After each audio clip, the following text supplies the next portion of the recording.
This is Steve Downs, the voice of Master Chief, Sierra 117, and you're listening to Podcast Unlocked, the world's #1 Xbox podcast. Now, finish this fight. Master Chief, out. What's happening, friends? Welcome to Podcast Unlocked, episode 460. This is one we've been waiting many, many months to do, although it's not by Microsoft's choice. We are here by the good graces of Windows Central. Yes, finally, with the Xbox Series S official confirmation, as well as price and release date, the things you've been waiting for. We're going to talk about all of that. I'm Ryan McCaffrey, joined as always by Miranda Sanchez. Hello. And the much louder Destin Legary. Brace for it. It is a bam-tastic episode, Ryan. It is going to be a good one today. Good to see you, Destin. And welcoming back our friend Parris Lilly from Gamertag Radio. Good to see you, my friend. Oh, thank you for having me. It's been a crazy few hours. I've been taking weekends off from social media. And so I got a text from a friend last night that was sort of vague. I was like, oh man, I guess I better go online. And sure enough, there it was.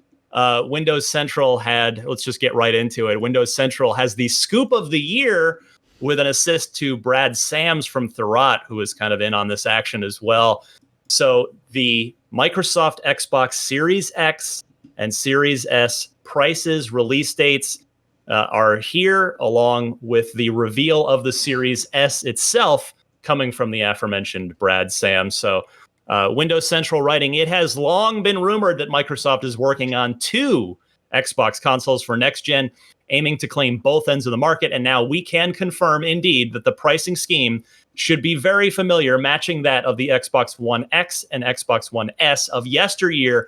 We can confirm via our sources that the entry-level Xbox Series S will cost $299 at retail, with a $25 per month Xbox All Access financing option, which Microsoft is planning to push hard via various retailers and a large global rollout. The more powerful Xbox Series X will cost $499 with a $35 per month Xbox All Access financing option. Both consoles will launch on November 10th, 2020.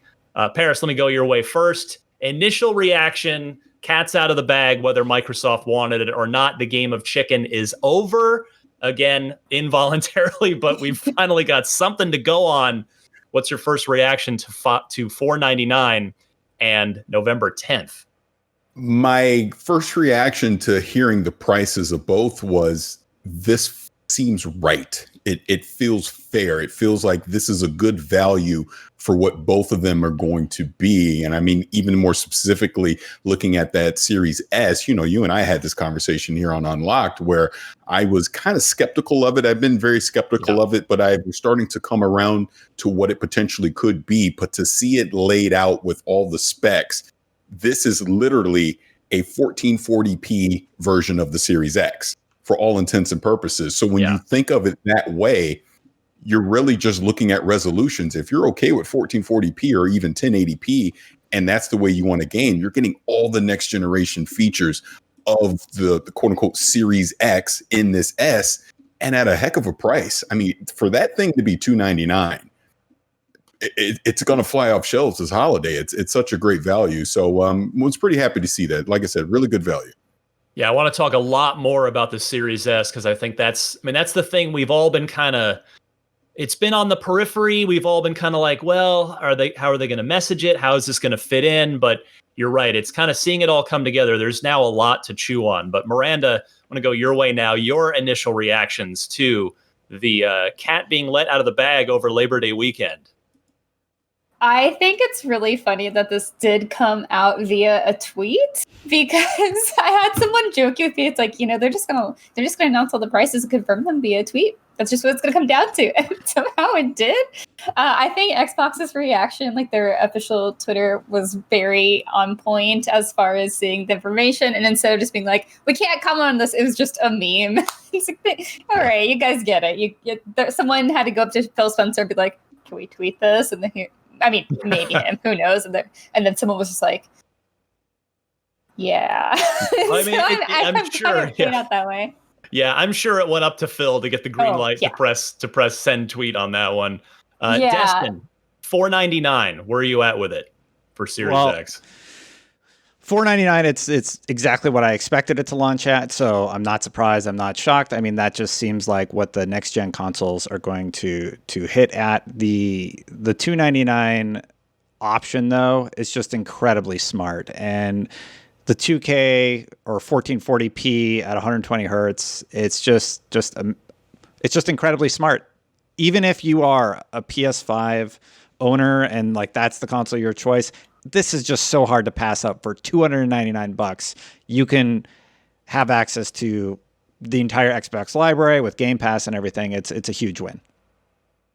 Yeah, and really, I think the Xbox All Access option here should not be overlooked. This is something that Microsoft really kind of toyed with, just sort of trying it out this generation. But now here we go. It looks like they're going to lean into it some more.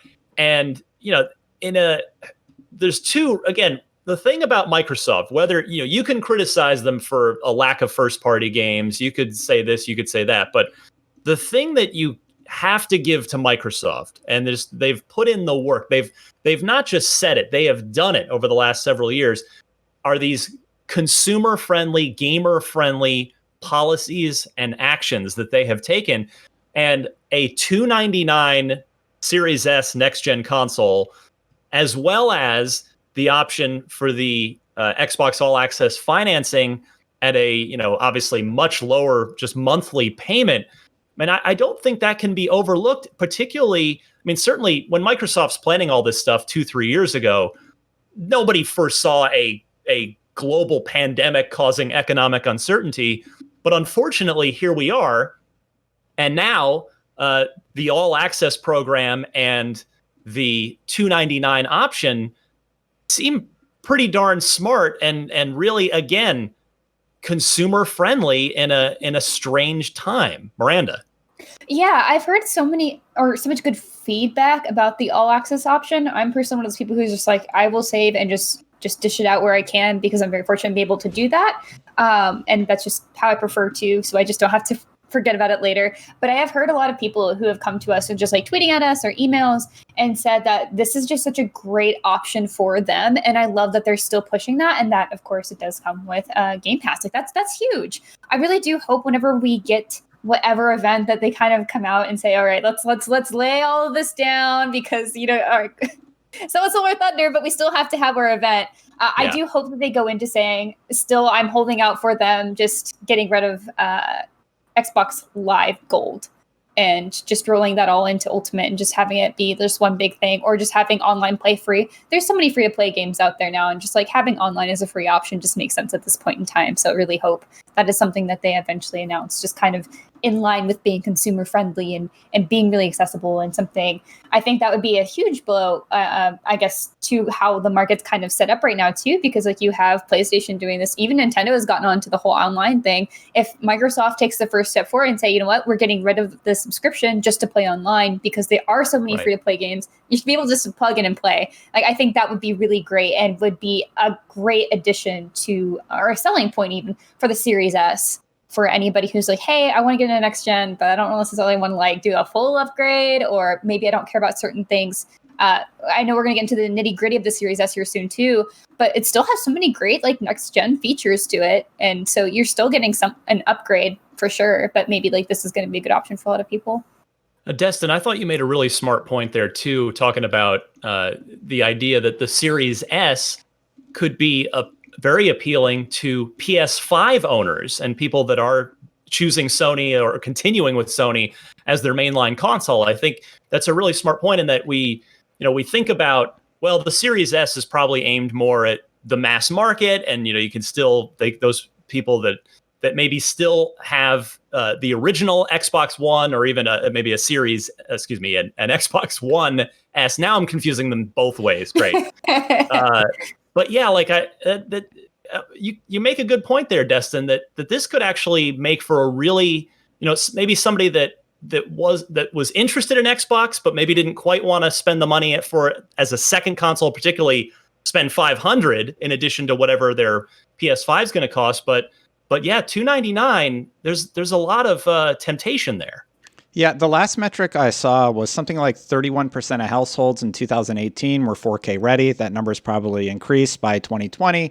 But still, there's a massive, massive market for 1440p at 120 frames. And you're getting a really, really good deal at $299 to be able to play all those next-gen games.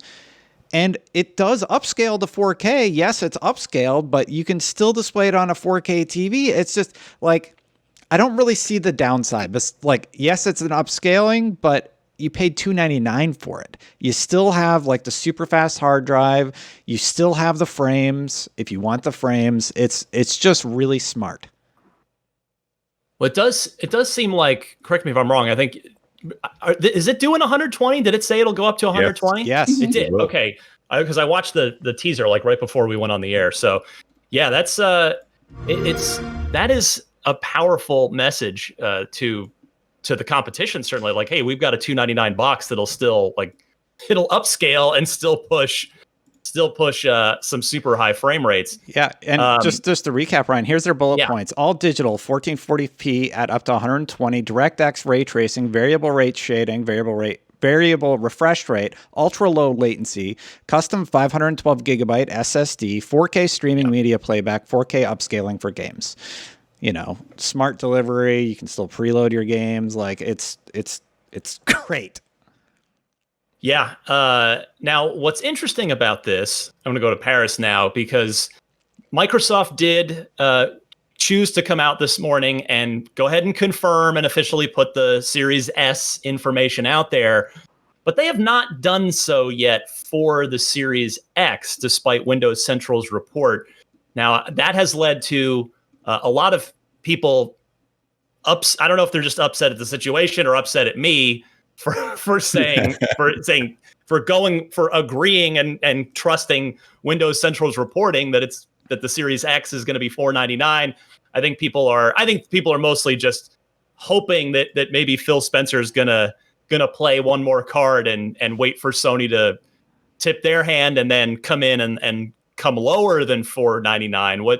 What's your take on Microsoft not confirming the Series X portion of Windows Central's report yet?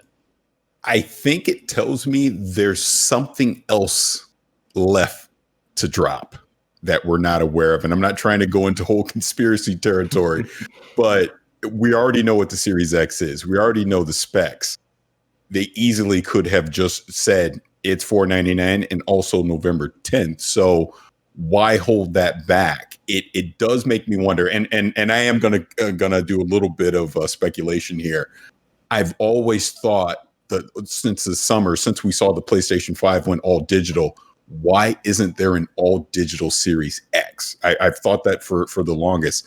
Could it potentially be that there's another SKU out there that they're simply not talking about where they could lower the price even more? I'm not saying there is, so please no one say I'm saying it is, but it does make me wonder why they didn't just go ahead and reveal that as well, because we already know what the box is. So the price is literally the last thing that we don't know about the Series X. I will say $499 just makes sense for what they're trying to do. It again adds value to what the Series X is. It really, at that point, if they can come in at $499 and $299 for the X and the S, doesn't matter what PlayStation does, because they can argue the X is your premium console, where the S is your value console, but we're giving you all the next gen features no matter which one you choose. Not to mention, you're talking about the subscription service with Game Pass. What is it? All access, obviously, to eliminate that barrier of entry for anyone that wants to jump into the next generation of gaming. They're giving you multiple avenues to come in. So, I mean, overall, I think it's exciting. One last thing I want to say, because I want to go back. I know Destin can appreciate this. Another thing about the Series X or S, excuse me, again, it's too many acronyms, but another thing about the Series S, my son, because I always use him as the gauge. I showed it to him, and the first thing he said, he goes, "Oh, that's going to be my 60 frame ray tracing Fortnite and Destiny 2 box." That's the first thing he said. It makes total sense, because he doesn't care about 4K. He doesn't care about all that. He cares more about frames. because he always wants to play on my PC to play Fortnite and all that because he wants to play at 60 frames. The Series S allows him to now play these games at 60 frames per second. I think what they showed today was fantastic. So again, great value. I know it's long-winded, but great value for what they're giving us. Yeah, I wonder if Microsoft envisioned this, because I know each company kind of knows what the other's up to a certain extent. I don't know kind of how, like, I have nothing to go on here, but I would imagine that because they're both using like a lot of the same parts from the same suppliers, I would think Microsoft generally knows how much the PlayStation 5 is going to be, and vice versa. So I wonder if Microsoft took this approach, thinking that the PS5 was going to be $399, but knowing that they had a more powerful box, sort of to your point there, Parris. And I wonder if because I know the PS5 digital surprised, I mean, it's certainly me, and it seemed like it surprised pretty much everybody there's the exact same thing without a 4K Blu-ray drive to go with that. So, not to take anything away from the Series S, because it clearly seems smart, but it is going to be interesting to see how much the PS5 does come in at, because the Series S, I think a little bit of its value proposition will be sort of relative based on what Sony does with the all digital PS5. Because if let's say the PS5 somehow was $399, and then that would make the PS5 digital like say $349, and then you're talking about a pretty substantial power gap between the PS5 digital and the Series S. Am I making any sense here? Or am I just making crazy talk? I think you are, because we've talked about this on my show, and I do agree. I think the whole point of the Series S and why we had never heard of it until now was the fact that Microsoft wanted to make sure they had a low cost option regardless of what PlayStation did. Now, in the scenario you're saying, though, if it really was a $50 difference between that PlayStation all digital and what the Series S is at $299, that kind of lessens their argument, so to speak, because people that have already invested in the PlayStation ecosystem are going to say, well, why would I go to Xbox now? It's only $50 more. They'll continue to do what they're going to do. But I would contend, I know this isn't a PlayStation show, but if the PlayStation was $399, I'm pretty sure we would have heard it by now. That's a great point. Because that price has been proven the last 7 years to sell. So that kind of tells me whatever this PlayStation all digital and obviously the disc version is going to be, it's not $399, or at least they don't want it to be $399. And again, because the technology inside dictates that it shouldn't be, but it's going to be interesting. I do think what Microsoft has done is they've given themselves some cushion on the low end and the high end to say, we're giving you a good value no matter what you're in. I'm saying value a lot today, but we're giving you a good value no matter what. Go ahead, Miranda. Yeah, that's just absolutely fair, though. I mean, I think it's my own, like, maybe pessimism with pricing and technology, but I always expect it to go higher. Like, that's what phones have taught me to expect. That's what everything's taught me to expect. It's like, it's always going to be a higher price. And so the fact that we rolled in with, like, a solid $500 for the Series X was like, wow, that's great. I thought it was going to be more. But except when we started getting the messaging fulfilled, that they're like, we're going to stay competitive with this. I was like, okay, then maybe it's not going to be $600 after all. Excellent. So I am, as we have all said, very curious to see what Sony's going to do, because to your point, if they did have that lowball price, if they were going to go for $400 or $399, then I do think that they would have announced it, just because, to your point, it's just it would be an insane price. Like, just as you said, like, the technology inside does not warrant that low of a price. So if it was, I think that they would have come out swinging already. But we also know Sony's been really slow with announcing anything.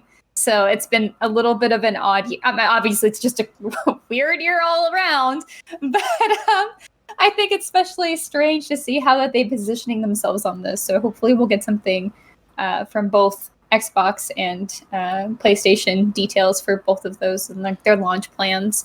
I am very curious to see how the digital only PS5 stacks up against the Xbox Series S, rather than the X.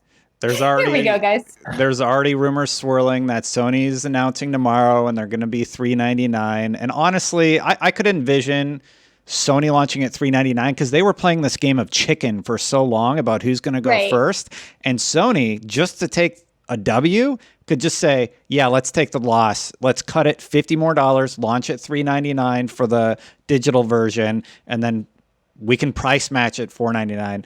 I don't know. I'm really, really curious to see what they do to compete now. And everything you guys are talking about is just super interesting. I can't wait to see what they do. I feel like we'll have our snacks at hand, like ready to go. Yeah. Just like watching, it's like, all right, who's going to go next? What's happening? Yeah, exactly. Yeah, Parris, you're reminding me that Sony they've really found a lot of success with that $399 price point, both with the PS4's launch, and they kept PSVR at $399, which I'm sure was very much by design as well. So yeah, that makes so much sense that if they were going to be able to hit that again, that they would have come out with it already. So yeah, I just like, hopefully by the time this even airs, Sony has given the price.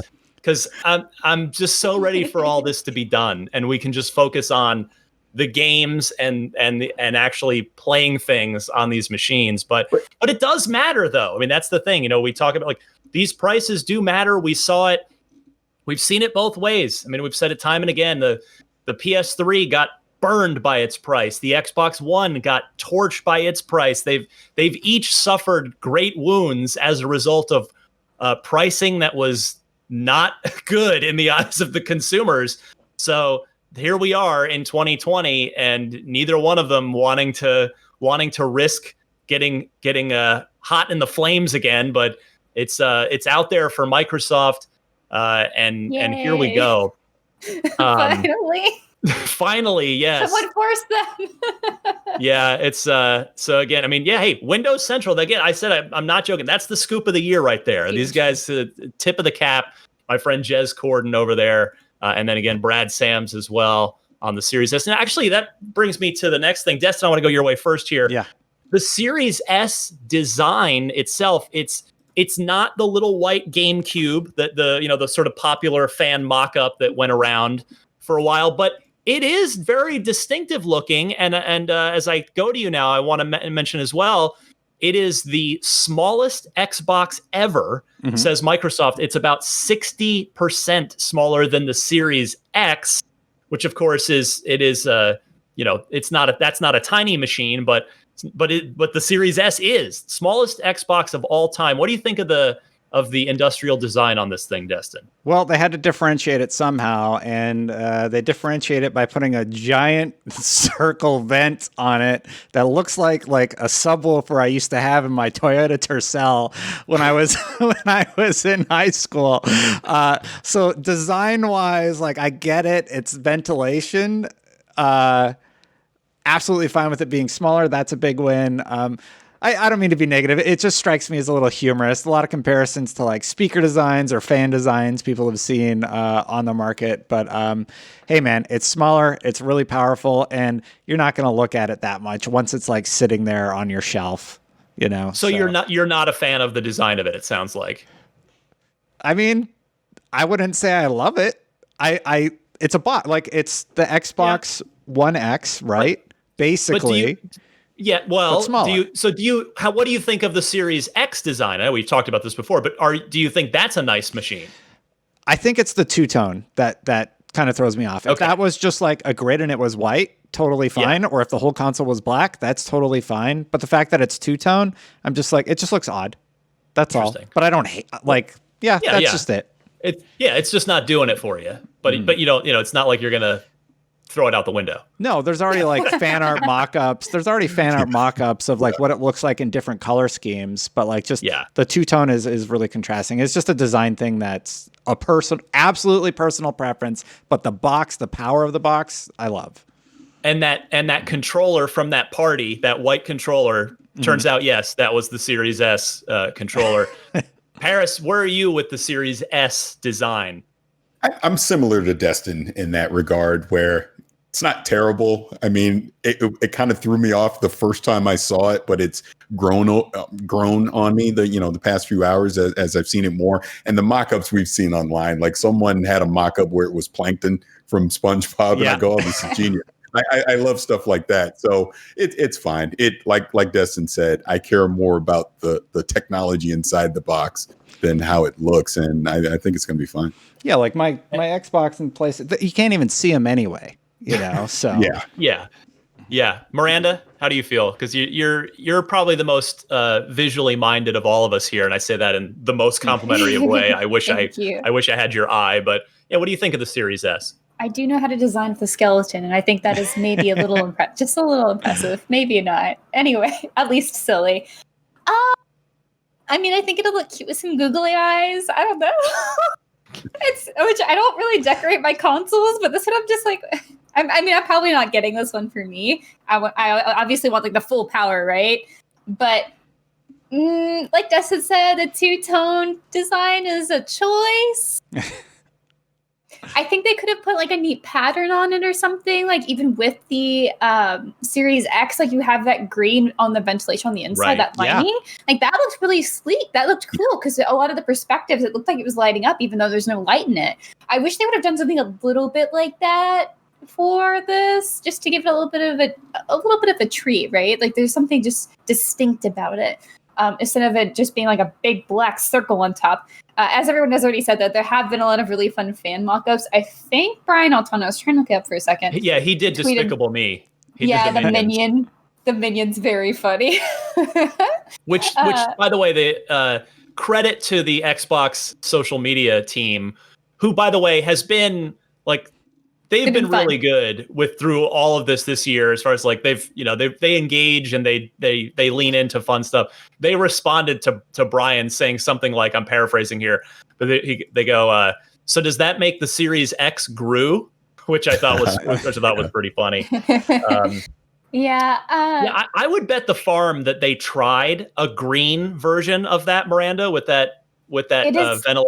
And it probably just looked too much like the Joker. Like it was like a, That's true. It is a very, like, I just pulled up the image of it. It is a very large vent. Like it is huge. So I could see that maybe being a problem, but they could have put like a cool little X inside of it or something. And I think that would look good if you're standing up or laying down. It's fine. I mean, it is what it is. I don't think I'm impressed with any of the console designs, really. Like they all look a little weird, but at the end of the day, I'm just going to tuck them away. So it's fine. Yeah, I mean, the only one out there is the Animal Crossing Switch dock. We haven't seen a teardown of the Series S yet as we have the X. But yes, to your point, Miranda, I think it's fair to say, looking at the Series S, we know where the APU is. It's right underneath that ventilation, probably. It's right there on the motherboard. They're taking care of it, which is good. And I do love that it's small. I think that's great. I like small things, like compact and cute. My old PC build was so small, and I was kind of sad I had to make a bigger one so that I could fit everything. But I was just like, you're the smallest Xbox. I almost want it just because it's small. Which maybe sounds silly to people, but here I am. I think so. I was running through this in my head. I believe so. This is the smallest Xbox ever. I think the previous belt holder for that, as it were, probably would have been the fairly obscure Xbox 360E, which was the third revision of the 360, which was just a little smaller than the S, which you can't see. It's down on the bottom shelf now since I don't use my 360 hardly ever. But is that do I have that right, you think, guys? Because I can't think of another. I think so. One. Yeah, I think so. I really miss the design of the 360. I think that was it was so fun, and all the iterations they had were really nice. Well, buy a PS5. It looks like a modern version of a 360. It does. And I know fanboys take offense to that, but it's like, it's totally got the similar kind of 360 design language to it. It looks like an Alienware from the 1990s. Yeah, that's kind of what I feel like. That's what I see. All right. So the release date, November 10th, we haven't really dug into that yet. We knew it was November. We've known that since the Halo delay. That was the good news that they tried to cushion us with was, okay, well, November for the console. The the two console streak, meaning the 2 generational console streak of November 22nd is no more. And we have November 10th. So the original Xbox, November 15th, 2001. And we've been talking about that date in recent weeks. Parris, I don't know if you guys have brought this up on Gamertag Radio or hypothesized this. We're pretty well thinking that Halo Infinite's going to show up on the 20th anniversary, November 15th, 2021. Yeah. And then the 360 was November 22nd, 2005. Xbox One, November 22nd, 2013. And then, all right, if you want to throw in the Xbox One X as a major revision, if not a full proper new console generation, that was November 7th, 2017. So Parris, I think probably safe to say that the next Xbox in 5 to 7 years from now, circle November on the calendar. I would think so. I would definitely think so. Oh man, but yeah, Miranda, what do you think you're going to play first on it now? No, because we've got the launch lineups are starting to come together. We know Halo's not there, but we know the things that are there. Now that we have a date, do you wait 9 days to play Cyberpunk on your Series X? Wait for Cyberpunk to come out? Do you play that on PC? What do you think? Regardless of that, what do you think you're going to play first on your Series X? I am torn. Actually, I'm not torn. I don't want to play. I don't play Future Frenzy. You're going straight to the back catalog. I want to see how it looks scaled up. I think that'll be really cool because at that point I'll already be playing Cyberpunk. There's no way I wait. I think we touched on this before, but there's no way. I cannot wait for that. So that's going to be a first thing that I'm already playing. I am curious to see how those games scaled up look. I really want to try that out. A lot of people are bothering me about Scorn. That's probably not going to happen. Otherwise, I'm still trying to figure out what my priorities are for launch. Because obviously, launch for me was all built around Halo. It's like, okay, get through the Cyberpunk as I can, so then I can turn my attention to Halo. So that was a big thing for me. I'm still figuring it out. We do have a nice handy list on IGN Wiki. Yes. Do we actually know what the old Halos are going to run at? It's all, I don't know if they haven't said anything about jumping to 120 on like Master Chief Collection or Halo 5. I don't believe. They talked about Forza Horizon 4, and then of course Gears Tactics will make its console debut on November 10th. We now know, but Miranda, you've already played Tactics. Yes. And so have I. So I'm good on that one. I could revisit it, but I don't really need to. And wait, what's Call of Duty's release date again? They announced. They did announce it. 13th, isn't it? 13th. Okay, so that's right there. So I'll probably. I don't really know. They always have such a weird thing with PlayStation though, so I don't really know. I mean, if I review it again this year, it just also depends on that too. So that's true. Who can really say? But if I do play, I usually go back to Xbox regardless of where I'm playing, just because it's where I prefer to play. Destin, any thoughts yet on now that you've got that date, you know what's going to be there on day one and what's not quite going to be out, for another week or so. Do you have any idea what you're going to play first on Series X? Destiny, of course. Yeah. Why did I even ask? Yeah. Well, I mean, it's going to be running at 60, and I'm going to be playing games that put the console through its paces, right? So Destiny and Forza will probably be two of the mains that I go to. Do we know if Forza is going to be able to do 120? I assume. I think they said 60, because of course Horizon was always 30 on the console, 60 on the PC. Yeah, so the stuff I need to start diving into is anything that can do 120. So I'll be playing Destiny. Destiny's Gears 5 multiplayer, right? So Destiny 60, Gears 5 multiplayer, and I'm going to be doing a lot of tech tests with the console, just being on Video Team and IGN. That's going to be a lot of my responsibility. But that first game that I'm popping in that I know people are going to be curious about is Destiny 2. They're going to want to know, have the load times improve? What's it like going into your menu? That game has been riddled with slowdown issues on both platforms for so long on console that I think a lot of people are going to be super curious to see, what does that look like at 4K 60? How much faster is it with that new hard drive? And I'm excited to put those things to the test on both platforms, on all platforms. Parris, where are you sitting right now with, what do you think, November 10th, what's the first thing that gets downloaded or put into that disk drive? I'm with Destin. Destiny 2. That was my first thought. I mean, comes out the same day. for everything that he just said. I want to see how it plays at 60 frames per second. They've not confirmed if there's going to be an FOV slider. I hope they do, but Right. but I want to see how it loads faster. I would say beyond Destiny 2, I'm looking at probably Watch Dogs Legion will be one that I'll want to play to see the quote unquote Series X optimized version of it. I'm for sure going to dip back into Gears 5. I want to see how that plays on there compared to playing it on the PC. And a game that I want to be there, and I know I've complained about this a few times, even on IGN, is Flight Simulator. I love Flight Simulator, and I just feel I'm still shocked that game is not at launch for the Series X, because if there is anything to showcase what that console can do, it's gonna be Flight Simulator. So I'm very curious to know when that is eventually going to hit the console. But those would be the games that I'm really looking forward to testing out right away. Yeah, I mean, my guess, I don't know anything, but I suspect that if Flight Sim were going to be ready for Series X day one, they would have said so by now. And I mean, hey, they obviously, just like everybody else, Asobo was forced into a work from home right, during the final months of their project before they were able to ship on PC. I mean, for all we know, that game was supposed to come out a few months before it actually did in August, and they needed some more time, and maybe they were originally shooting for day one on the Series X version. So yeah, you're right. That's going to be a major technical showpiece for the world's most powerful console. And I imagine it won't be too long. Like I suspect, I don't know, but I'll bet that's a launch window Series X game for sure. I guess you'll have. Can I ask you a question on that? Go. Just for speculation now, the quote launch window, because we've even seen with PlayStation now, Insomniac said that Ratchet and Clank is coming in the launch window. Yeah. Do you think, kind of going back to something you asked me earlier, why we haven't gotten the final details on the Series X yet?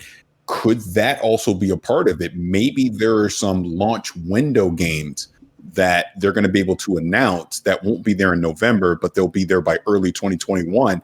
And then they can actually show these things being played on the Series X, so that people that basically want their purchase justified to see a game running on the Series X can finally get their wish here in the next week or two.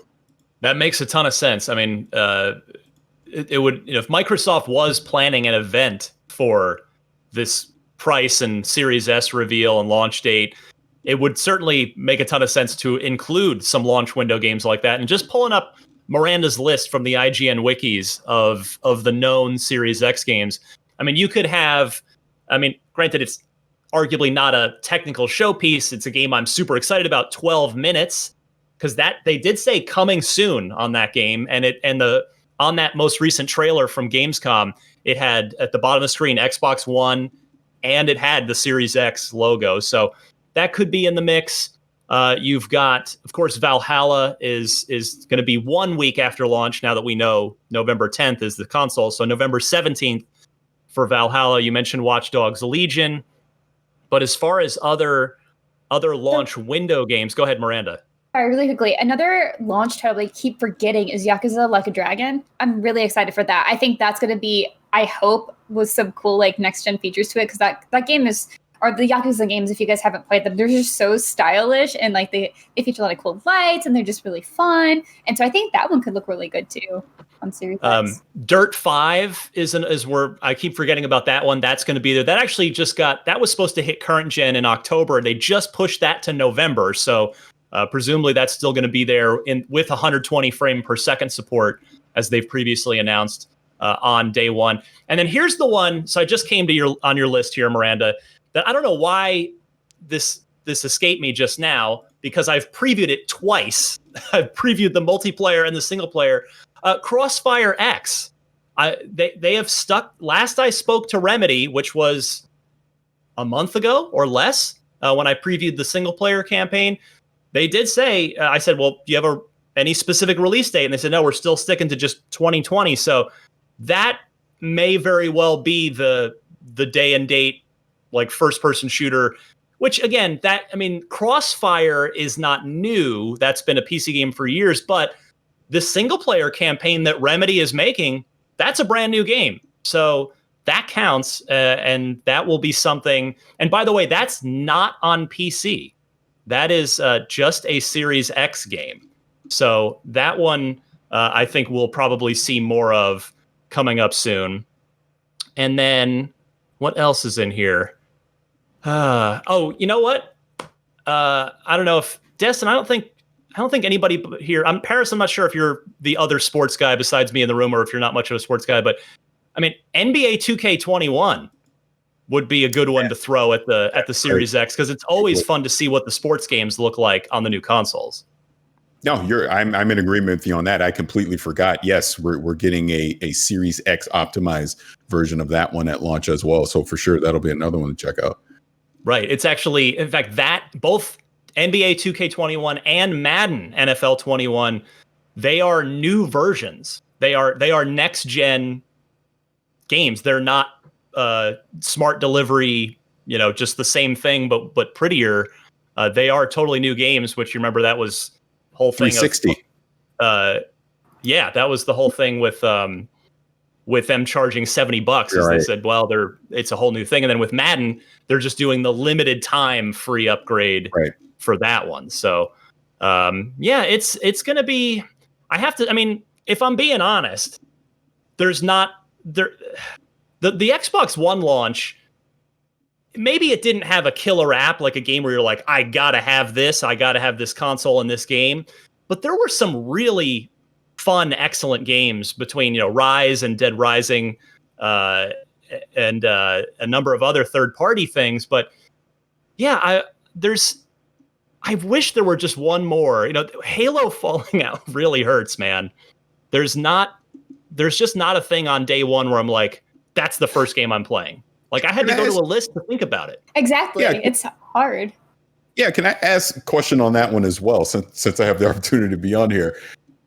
Do you think they put too many of their eggs in the Halo basket for this launch? Because that's kind of the feeling that I've had since they've delayed it, because we even talk about the games that we're even talking about right now that we want to try when the Series X is out.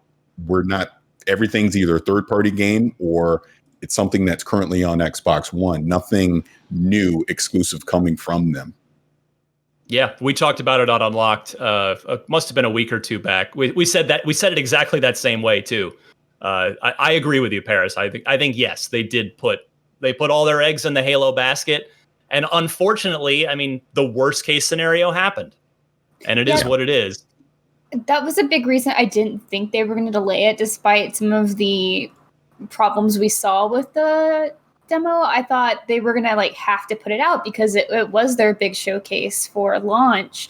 And I think you see that a lot with console launches. There's that one game that they're really trying to champion. And there are other games too that are really important, but this is the one. And they don't want other games going up against them, so that you don't have that competition, right? You can really just give all that spotlight to that one game you really, really want to push. And so it made a lot of sense at the time, but because they did have to delay it, it obviously caused a lot of issues, because I think we were supposed to get these actual full reveals from Microsoft for the consoles back at the end of August sometime.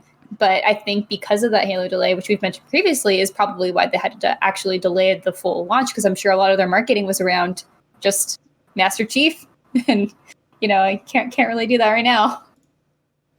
That said, Parris, though, and I know you're in agreement with this, but just for the sake of clarity, it's we'd still, we appreciate their guts to delay it rather than just pump out a Halo game just so that it was there no matter what. Yeah. All right.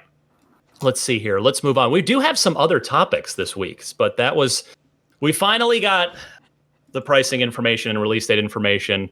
And if you're out there holding out hope that Microsoft's lack of confirmation on the Series X means maybe they've got one more card up their sleeve to play, we'll see. But it's for now, Windows Central reporting $499.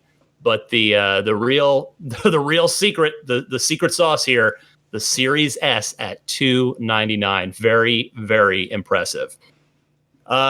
I've got to go right back to Parris here, because I know he loves his CD Projekt Red. He's sitting in his Cyberpunk game chair right now, and he is very excited for November. But you got reason to get hyped all over again in 2021, Parris, because The Witcher 3 coming back around with a Series X optimized next-gen version that is free to upgrade to if you already own it, which is you can't ask for better than that.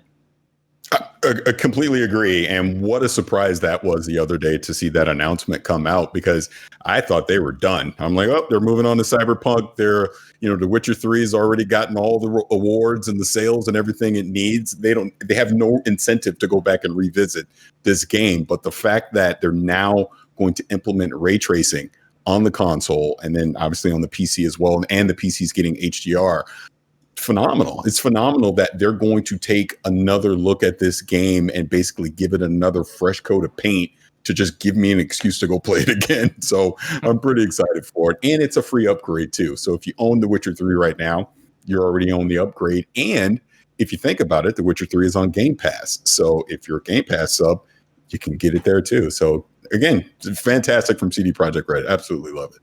Destin, how smart is this move on CD Projekt Red's part? I mean, it's just they just know how to make great games, and they don't mess around with their offer of upgrades. They're very clear about what you pay for and what you get, and they've been awesome just through and through with The Witcher, and I think they even threw some shade at EA recently about sort of their policies with this stuff. So huge win, and it's just awesome that Witcher 3 is going to continue to live on the Xbox Series X. 2021 is the window for that. No specific date given, but yeah, I mean, to me, this is genius because to your point, Parris, it did seem like they'd moved on, because not only Cyberpunk is going to get supported with DLC, it's also they've already announced a multiplayer component that is multiple years away. Like it might be 2 years out for this multiplayer that they're going to do. So you had to figure, well, yes, Witcher is, even though they've said they want to go back to it at some point, The Witcher's just got to be so far down the priority list for them.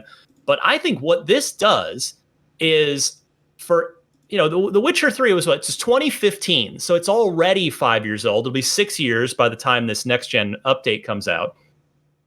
At that point, you'll have console players on PS5, on the Series X, who maybe didn't play not just The Witcher 3, but maybe they didn't play any of the Witcher games. Maybe they're younger. You're kind of, every generation you get a new generation of gamers who come in too, or maybe age in. Maybe they were younger and the Witcher is an M-rated game, but this, to me, they are just going to keep The Witcher as basically just sort of keeping that fire burning a little bit for when they do finally come back around to The Witcher in 5, 6, even 7 years from now, maybe towards the tail end of this generation that's about to start, and it's there, and you've got the interest. So just very impressive.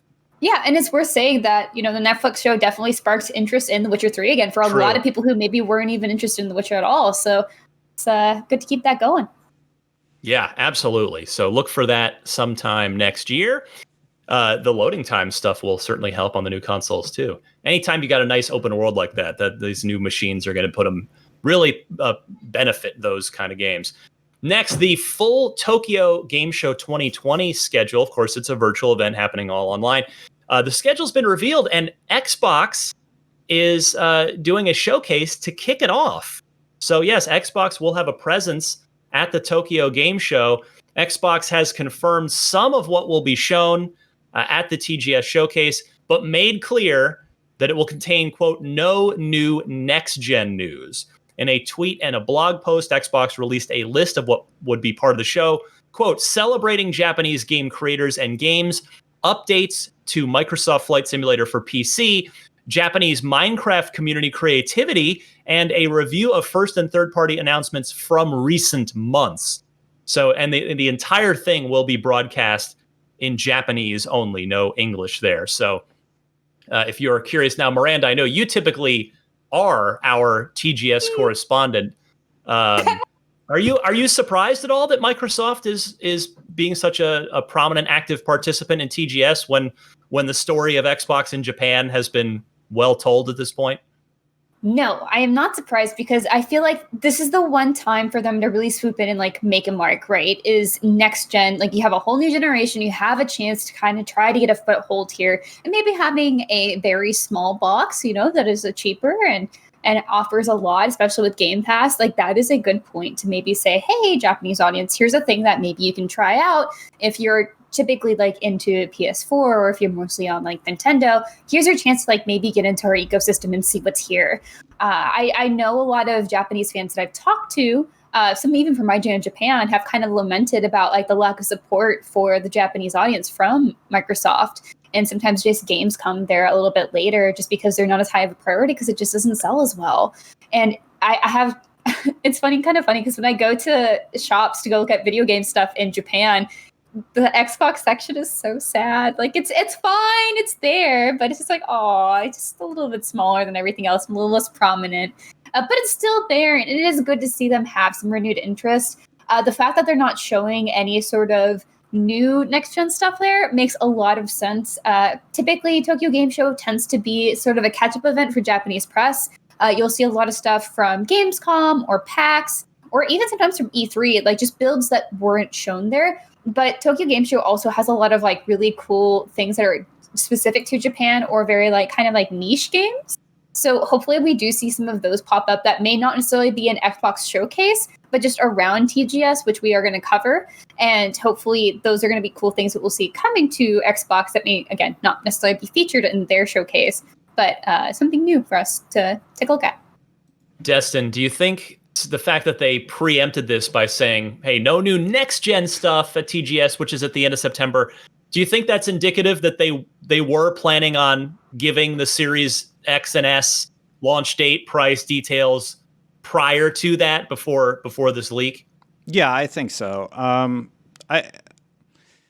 It's a market they've never done traditionally well in Tokyo, but it's still a market that they want to get people into the Xbox ecosystem with. So not surprised that they're presenting at TGS.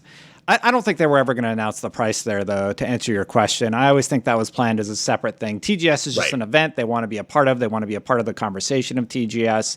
And that's why they were sure to set expectations. Everybody's setting expectations about what they're going to talk about. I'm sort of with you. I saw you tweet about this. I'm just tired of this game of cat and mouse. Just like get on with the show already to both companies, And I really am happy with how Xbox has handled it this week, and I look forward to seeing what they talk about at TGS. Parris, there is going to be somebody's going to write a good book in the next few years about these console launches about this year, aren't they? Oh, absolutely. I mean, and obviously we have to throw in the fact that we're living in a COVID-19 world, so that doesn't help.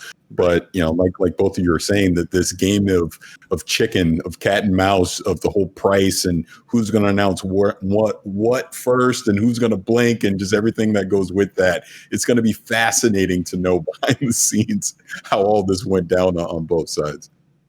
So as far as TGS goes, we will have any interesting recap information for you on IGN that may happen to come out of that Japanese language TGS showcase. Meanwhile, Games with Gold for September here is missed this last week because we ended up so busy talking about all the big topics from last time. So we have The Division, the original Tom Clancy's The Division, available all of September if you're an Xbox Live Gold subscriber. Meanwhile, The Book of Unwritten Tales 2 comes in the middle of the month on September 16th through October 15th. De Blob 2, which is a very cute, clever, kind of forgotten game at this point from the 360, if memory serves me. That's here through the middle of the month, and then that's going to be replaced by another backwards compatible title. Miranda brought that up earlier in the podcast with Fusion Frenzy, but Games with Gold getting an original Xbox game that is compatible with the Xbox One on September 16th through the end of the month. Armed and Dangerous from the original Xbox, the old LucasArts action-adventure game. The original shotgun game. Yes, that is what that's like literally the only thing I can remember about Armed and Dangerous. The topsy-turvy grenade where you would plant a grenade in the ground and it'd turn the whole world upside down and everybody else would fall to their doom. It's a lovely game. Just try it out and put in the cheat codes if you have them, and give it a chance. And The Blob 2, actually, Ryan, is an amazing game that started as, I believe it was a student project when it was like the first The Blob, where you basically utilize color to bring back color to an all gray world. And both of those games hold a very special place in my heart. When I was going to school for like game design, I actually looked at those as examples of really interesting takes on expectations for what video games can do. Yes, definitely check them out for free with Games of Gold. And Miranda, what have we got in Game Pass in September? We got some new stuff. Yeah, we got exciting ones. So added last week, we had Crusader Kings 3, which I believe got a 10 from us, which is huge, and it's just on Games Pass. The Jackbox Party Pack 4, which is great party game, of course, slew of party games. Resident Evil 7, Biohazard, Tell Me Why Chapter 2, Toho Luna Nights, and World War Z. And then this week, yes, we have Star Renegades, Disgaea 4 Complete Plus. I want to play those games. Destiny 2 Shadowkeep and Forsaken. Shout out to 2 of our Destiny fans on this show.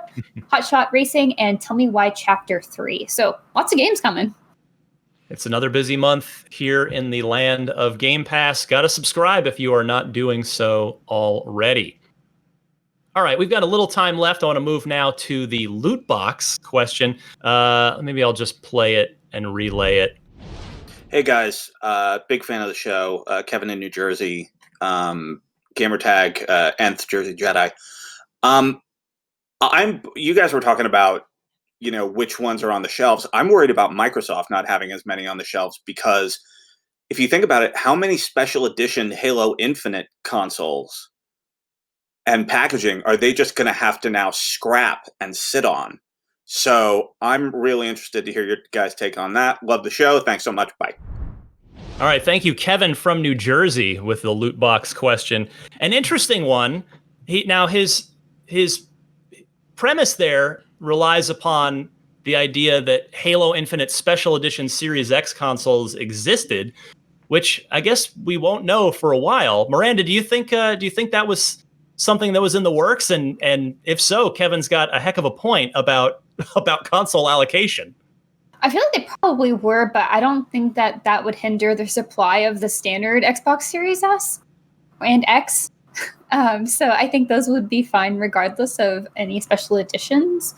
I think those are usually, even those them in themselves are usually in limited supply. So I think that would be separate, knowing that there are fewer people who are going to invest in just a Halo edition. So I think I personally think that'd be fine.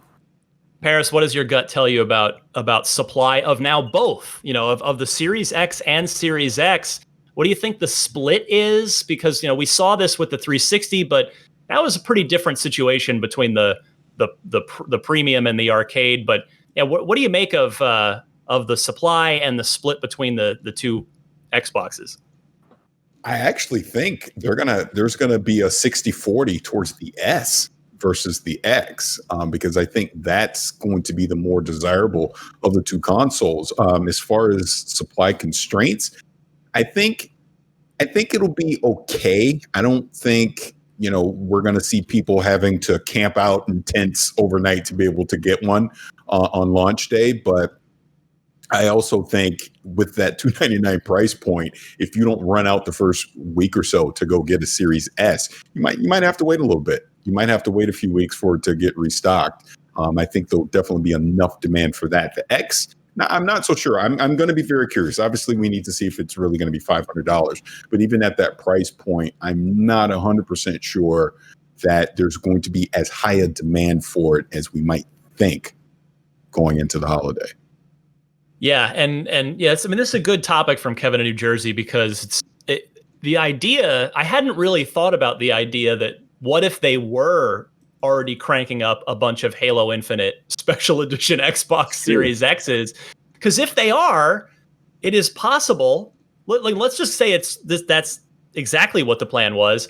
Then that means if they sit on those for up to a year, and you buy one next fall, if we're going with the whole 20th anniversary release date idea, then you would get one of the first run Series X consoles, manufacturing wise, with the little manufacturer date sticker on it, You'd be getting that in the fall of 2021, which again, I'm not trying to say that's a bad thing, or it's just, I just find that amusing. I think it's funny that if that's actually the case, that there'll be launch machines that are for sale after being, kept in a vault for a year.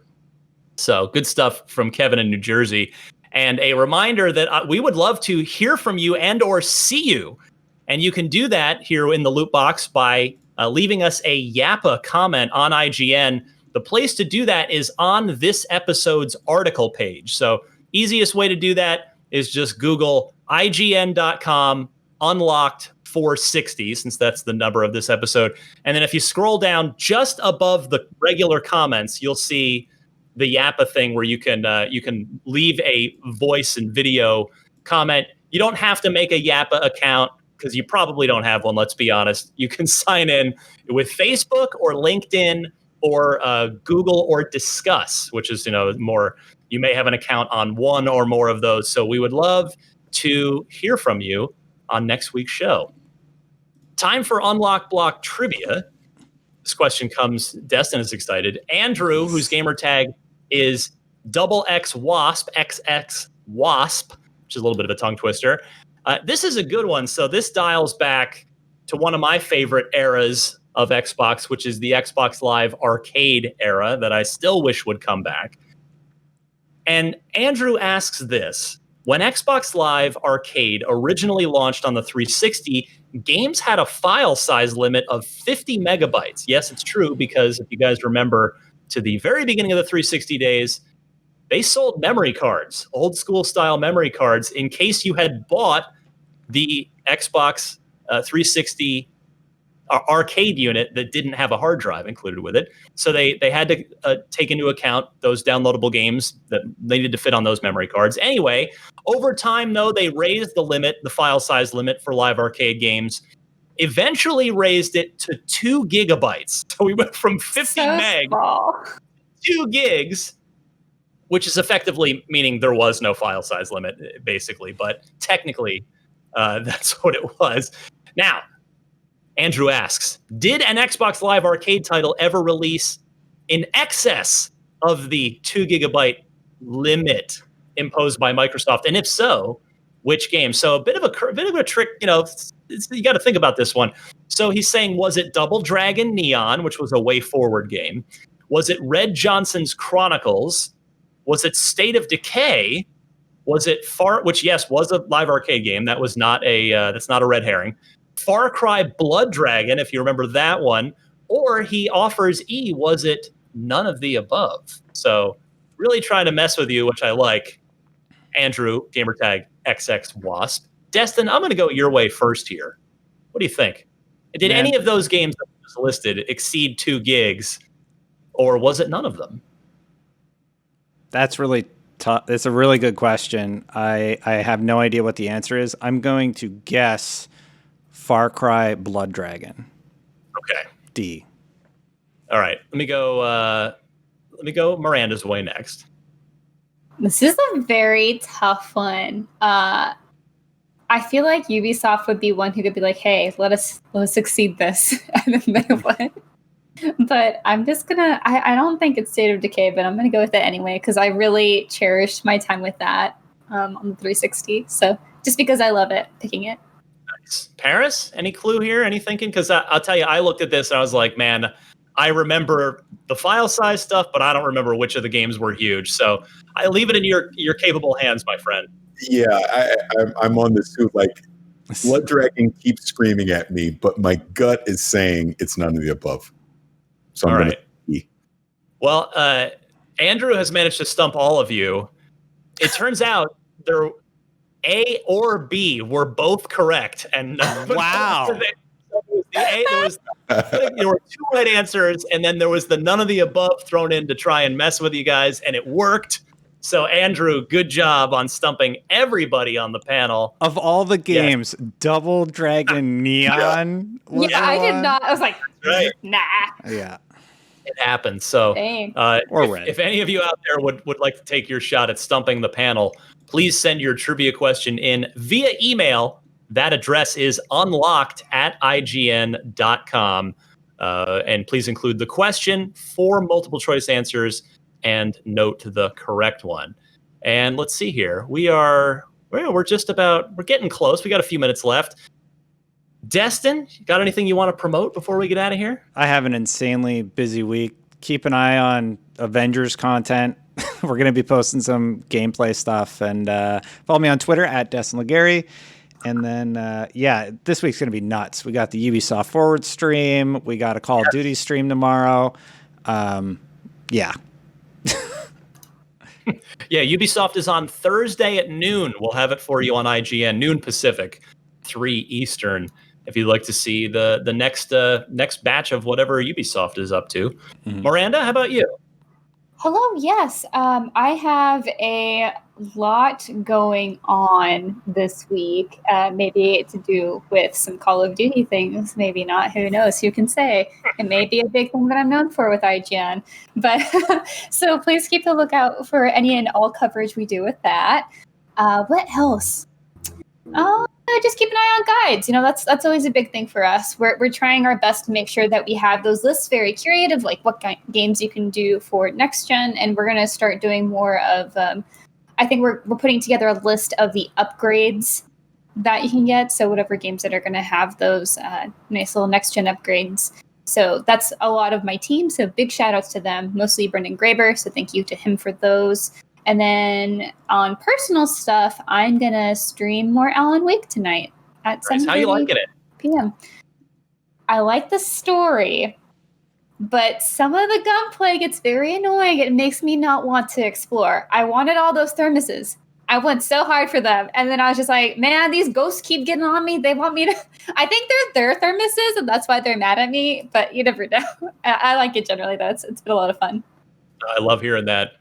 And our friend Parris, so good of you to join us on extraordinarily short notice this week, which I sincerely appreciate. Always great to have you. Everybody should be following you. You're blowing up right now, as the kids say, between Cyberpunk and everything else you've got going on. Please do tell everybody where we can find you. Oh, absolutely. On social media, easy. It's Vicious696. I'm also a part of Gamertag Radio, long-running video game podcast, and I also have my own YouTube channel now, which you can just search my name, Parris, and I'm on there talking about Cyberpunk. I'm talking about Destiny. I just recently put out a video where I talk about why everyone should be excited about the future of gaming. And this is coming off the heels of the NVIDIA announcement. So when you couple that with what AMD is also doing with the next-gen consoles with RDNA 2, and you see these new architectures that are coming out and how they're utilizing the speed of these SSD drives and the new GDDR6 memory that's going to be in all these things, it's phenomenal. When you look at where gaming is going to be probably a year from now, and beyond, we're going to start to see some things that simply cannot be done on these current machines. And it's an exciting time. I'm really looking forward to it. Wait, are you honestly suggesting that we get excited about video games instead of just... That's such a crazy concept, right? But demean each other? Yes. How dare you, sir? I know it's crazy talk, but exciting stuff is coming, man, and that's why I love gaming. That's why I love playing it. Obviously, talking about it, because just it pushes technology forward, believe it or not. And I think we're about to see that next big leap. So I'm really excited for it. Yes, indeed. No, it's you couldn't be more correct. There's so much crazy stuff, great things on the horizon with games, and this fall's no slouch either. Even if there's not, some of the stuff like Cyberpunk's like a week after Halo, the Series X launch, and Assassin's Creed's a week out. But this fall is still, there's never been a fall that hasn't been packed full of awesome, exciting new games. So we will be looking forward to that. We'll be covering all of that for you on IGN. As for me, you can yell at me on Twitter, which you probably want to do by the end of every podcast Unlocked. I'm at DMC_Ryan. And what else? Unfiltered. That's my monthly interview series with some of the most interesting folks from around the games industry. And my guest currently, the episode that's out now, is Jeff Keighley. I've known Jeff professionally quite a long time. We had a really fun hour-long chat about his journey through games media and into the games industry, and how he's sort of ended up where he is now with the Game Awards and his Gamescom stuff and what have you. So check that out on IGN or on YouTube, or it's also, you can just subscribe to the Unfiltered podcast if you prefer to just listen to it as well. But that will about wrap it up. Although I think Destin may yell at me to vamp for 2 more minutes, but I think, are we good? We're good. We're wrapping up. Now we're all set. So for Destin Legary, Miranda Sanchez, and our returning guest, always great to see him, Parris, Lilly from Gamertag Radio and Vicious696 on YouTube. Thank you guys so much. This was Unlocked 460. We inch ever closer to the Series X and S launch every single week now. Every show we do, we're that much closer. And with that, we'll see you next week.